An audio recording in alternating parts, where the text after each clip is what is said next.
Hi everyone, welcome back to flavours with Subha. இன்றைக்கி வந்து ஒரு ஹெல்தியான அடை ரெசிபி தான் நான் இன்றைக்கி செய்ய போகிறேன். இந்த ரெசிபி வந்து என்னோடய மதர் இன் லாவோட ரெசிபி. செம்ம டேஸ்டியாக இருக்கும். இது வந்து பிரேக்ஃபாஸ்ட்டுக்கு டின்னருக்கெல்லாம் கூட நீங்கள் சாப்பிட்லாம். ஸோ இப்போ வாங்க இது எப்படி பண்ணுறதுன்னு பார்க்கலாம். இப்போ ஃபஸ்ட்டு வந்து இந்த அடை பண்ணுறதுக்கு நான் இங்கே 1 கப் அளவுக்கு ப்ரௌன் ரைஸ் எடுத்திருக்கேன். ப்ரௌன் ரைஸ்க்கு பதிலாக நீங்கள் பச்சரிசி, சாமை, குதிரைவாலி, வரகு இந்த மாதிரி எந்த ரைஸ் வேணாலும் எடுத்துக்கலாம். நான் எல்லாத்துலேயுமே செஞ்சுருக்கேன். இன்றைக்கி வந்து நான் ப்ரௌன் ரைஸ் எடுத்திருக்கேன். இப்போ இதை வந்து ஒரு பவுலில் சேர்த்துக்கோங்க. இப்போ அரிசியை எந்த கப்பில் அளந்தீங்களோ அதே கப்பில் நம்ம பருப்பெல்லாம் அளந்துக்கலாம். ஸோ நான் இங்கே ஒரு 1/2 கப் அளவுக்கு வந்து துவரம்பருப்பு எடுத்திருக்கேன்.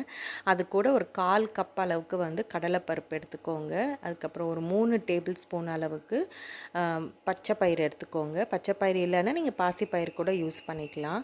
அது கூட வந்து ஒரு 2 ஸ்பூன் அளவுக்கு உளுந்து சேர்த்துக்கோங்க. உளுந்து ரொம்ப சேர்க்க வேண்டாம், ஒரு 2 ஸ்பூன் அளவுக்கு உளுந்து சேர்த்துக்கோங்க. இப்போ இதெல்லாமே சேர்த்தாவே உங்களுக்கு 1 கப் அளவுக்கு மெஷர்மெண்ட் வந்துடும்.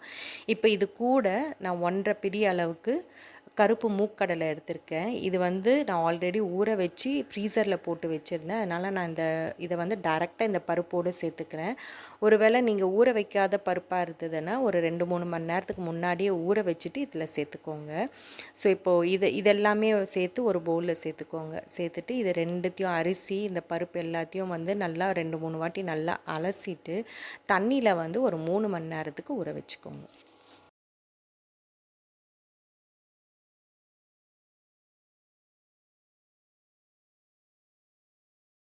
இப்போ அரிசி பருப்பெல்லாம் நல்லா 3 மணி நேரமாக ஊறின்னு இருக்குது. இப்போ இதை வந்து நம்ம அரைச்சிக்கலாம். அரைக்கிறதுக்கு நான் இங்கே ஒரு மிக்ஸி ஜாரில் கொஞ்சமாக காஞ்ச மிளகா சேர்த்துக்கிறேன். அது கூடவே வந்து ஒரு சின்ன துண்டு பட்டை, அதுக்கப்புறம் ஒரு சின்ன துண்டு இஞ்சியை வந்து நல்லா பொடிசாக கட் பண்ணி இதில் சேர்த்துக்கோங்க. அது கூடவே வந்து கொஞ்சமாக கருவேப்பிலை, அதுக்கப்புறம் கொஞ்சம் சோம்பு, இதெல்லாத்தையும் சேர்த்துட்டு முதல்ல இதெல்லாத்தையும் கொரகொரப்பாக அரைச்சி எடுத்துக்கோங்க. இப்போ இது கூடவே வந்து நம்ம ஊற வச்சுருக்கிற அரிசி எல்லாத்தையும் சேர்த்துக்கோங்க. சேர்த்துட்டு தேவையான அளவுக்கு தண்ணி ஊற்றி ரொம்ப நைஸாக இல்லாமல் கொஞ்சம் லைட்டாக கொரகொரப்பு இருக்கிற மாதிரி அரைச்சிக்கோங்க. நான் இதை அரைச்சிட்டு உங்களுக்கு எப்படி இருக்கும்னு காமிக்கிறேன்.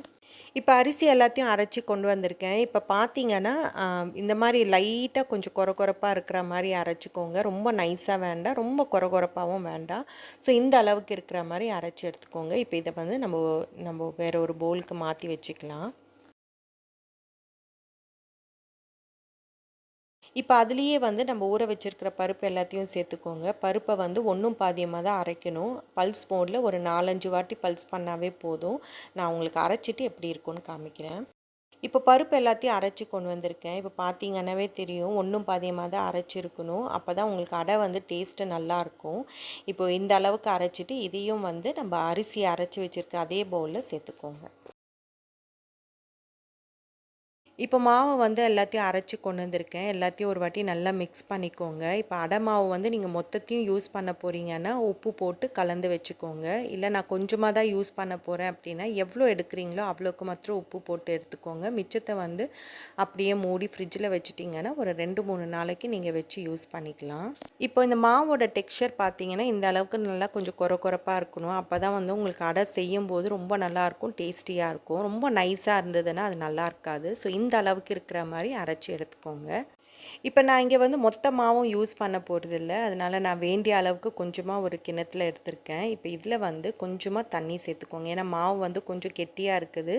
ஸோ அதனால் கொஞ்சமாக தண்ணி சேர்த்து மிக்ஸ் பண்ணிக்கிறேன். இந்த பதம் பார்த்திங்கன்னா நம்ம யூஸ்வலாக தோசை மாவுக்கு விட கொஞ்சம் திக்காக இருக்கணும். அந்த அளவுக்கு வந்து தண்ணி ஊற்றி மிக்ஸ் பண்ணி வச்சுக்கோங்க.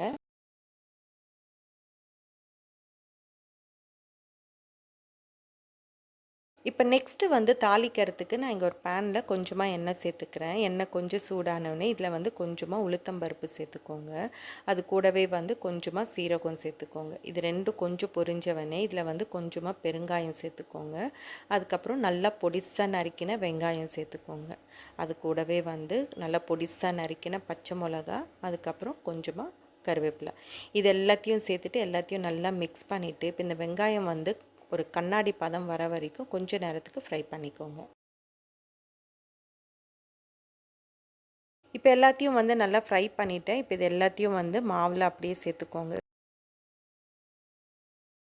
இப்போ எல்லாத்தையும் சேர்த்துட்டு இது கூடவே வந்து நல்லா பொடிசாக நறுக்கின கொத்தமல்லி, அதுக்கப்புறம் உப்பு, இது ரெண்டுத்தையும் சேர்த்து நல்லா மிக்ஸ் பண்ணி வச்சுக்கோங்க.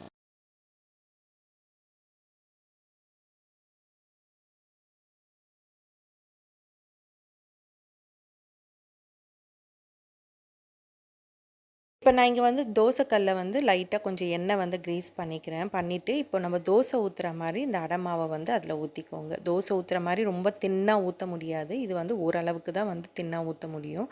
சில பேருக்கு அடை வந்து ரொம்ப திக்காக கொஞ்சம் சாஃப்டாக இருக்கிறது பிடிக்கும். சில பேருக்கு கொஞ்சம் தின்னாக கிறிஸ்பியாக இருக்கிறது பிடிக்கும். எனக்கு வந்து கொஞ்சம் தின்னாக கிறிஸ்பியாக இருக்கிறது தான் பிடிக்கும். ஸோ அதுக்கேற்ற மாதிரி நான் ஊற்றிருக்கேன். ஸோ இப்போ 2 சைடும் வந்து நல்லா எண்ணெய் ஊற்றி நல்லா லைட் ப்ரௌன் கலர் மாறுற வரைக்கும் சுட்டு எடுத்துக்கோங்க.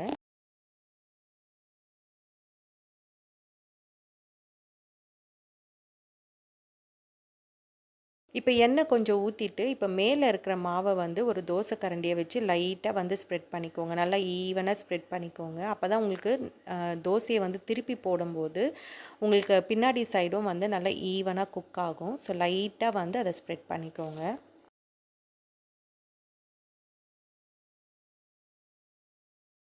அடை வந்து கொஞ்சம் குக் ஆகிறதுக்கு டைம் ஆகும். ஏன்னா இதில் பருப்பெல்லாம் போட்டிருக்கனால அது வேகறதுக்கு கொஞ்சம் டைம் ஆகும்.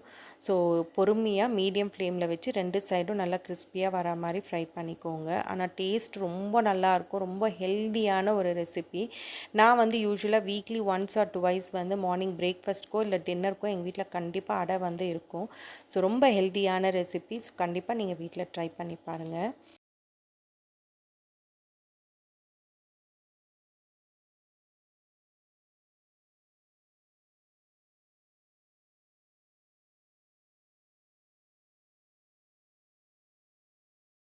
ஸோ அவ்வளோதான், நம்மளுடைய சூப்பரான அடை வந்து ரெடி ஆகிடுச்சு. இது கூட வந்து நீங்கள் அவியல், தேங்காய் சட்னி, பருப்பொடி இதெல்லாம் வச்சு சாப்பிட்டிங்கன்னா சூப்பராக இருக்கும். ஸோ நீங்கள் ட்ரை பண்ணி பாருங்கள். ஸோ நான் இன்றைக்கி வந்து கொஞ்சமாக கொத்தமல்லி போட்டு தேங்காய் சட்னி தான் செஞ்சுருக்கேன். அதோடு தான் நான் இன்றைக்கி சர்வ் பண்ணுறேன். ஸோ இதே மாதிரி நீங்களும் வீட்டில் ட்ரை பண்ணி பார்த்துட்டு எப்படி வந்திருக்குன்னு சொல்லுங்கள். ஸோ இதோடு இந்த வீடியோ முடியுது. நெக்ஸ்ட்டு வேறு ஒரு இன்ட்ரெஸ்டிங்கான வீடியோவோட உங்களை பார்க்குறேன். என்னோடய வீடியோஸ், என்னோடய ரெசிபீஸ் எல்லாம் உங்களுக்கு பிடிச்சிருந்ததுன்னா ப்ளீஸ் மறக்காமல் ஃப்ளேவர்ஸ் வித் சுபாக்கு சப்ஸ்கிரைப் பண்ணுங்கள் அண்ட் ஷேர் பண்ணுங்கள். தேங்க்யூ.